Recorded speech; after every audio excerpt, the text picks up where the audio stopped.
ya para terminar, las diferentes estrategias. Vean qué interesante. Empezamos con criterio de equilibrio, F del vapor saturado igual F del líquido saturado. Entonces, tenemos dos opciones para trabajar esto. Una es para la fugacidad del vapor. Yo lo puedo escribir como, bueno, esto es sub I, digamos. Un momentito. Esto es del componente I. O sea, hay que escribir una ecuación de esas para cada componente si somos estrictos. Y entonces yo puedo decir que la fugacidad del vapor es phi, coeficiente de fugacidad, multiplicado por Y sub I, multiplicado por la presión. Y entonces, si la presión es suficientemente baja, o sea, si estoy cerca de un gas ideal, ¿qué va a pasar con phi? Con base en lo que ustedes han leído y lo que hemos visto. Es más, uno de los ejemplos que vimos para gas ideal, ¿cuánto vale phi?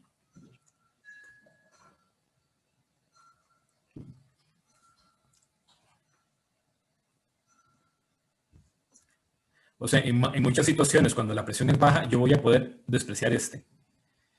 Para la fugacidad del líquido, yo tengo dos opciones. Entonces, vean que si yo desprecio esto, me queda Y sub I por P, que es lo que tenemos por aquí. Esto que está aquí. Entonces, aquí fue que despreciamos el coeficiente de fugacidad, phi. Para el líquido tenemos dos opciones que nos lleva a dos métodos de cálculo. Uno es fugacidad del líquido del componente I. Podemos escoger también usar un coeficiente de fugacidad, nada más que en este caso sería XI por P. Vean que es la misma P. Aparece la misma P y eso nos lleva a este método que se llama método phi-phi, que utiliza generalmente ecuaciones de estado y que vean que lo primero que puedo hacer es cancelar las P. Y entonces, esto me simplifica un poco.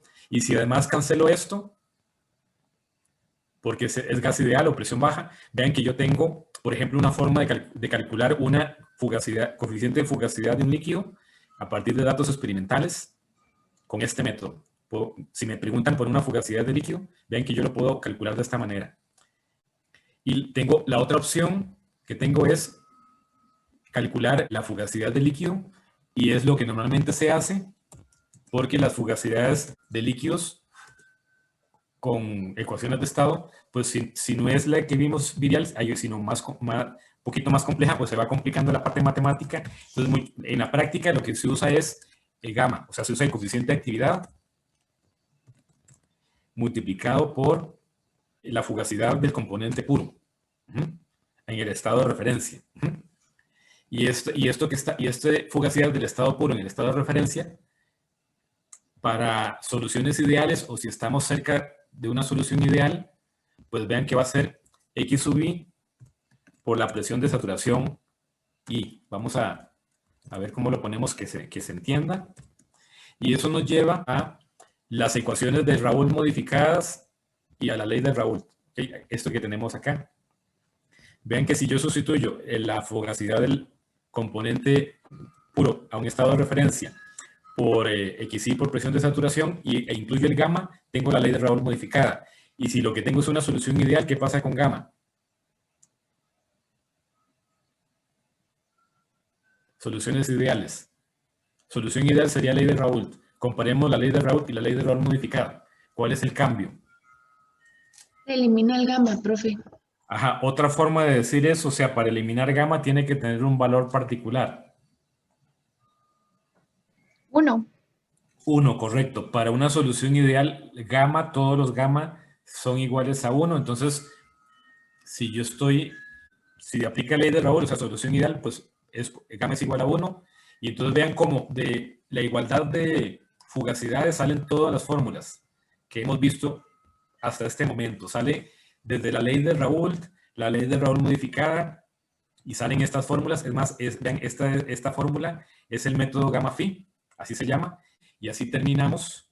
Ya vamos a terminar. Vean, la última diapositiva que tenemos en esta presentación, esta última diapositiva, está la fórmula que aparece al inicio y que aparece en el documento del MIT, que decía, nosotros queremos que ustedes entiendan todos estos términos. Entonces ahora, en principio, podríamos llegar a entenderlos. Que lo que tenemos a la izquierda es la fugacidad del vapor, expresada como coeficiente de fugacidad multiplicada por presión parcial del gas, y lo que tenemos a la derecha es la fugacidad del líquido, que inicialmente es un gamma, coeficiente de actividad, por pues, el producto de la fracción molar por la fugacidad de referencia del componente puro. Y entonces vean que aquí hicimos multiplicamos y dividimos por una variable que para que fuera fugacidad en el estado de saturación, y eso a su vez, esa fugacidad la expresamos como un coeficiente de fugacidad por la presión de saturación, y el término que está entre paréntesis, pues según una de las diapositivas anteriores, vamos a suponer que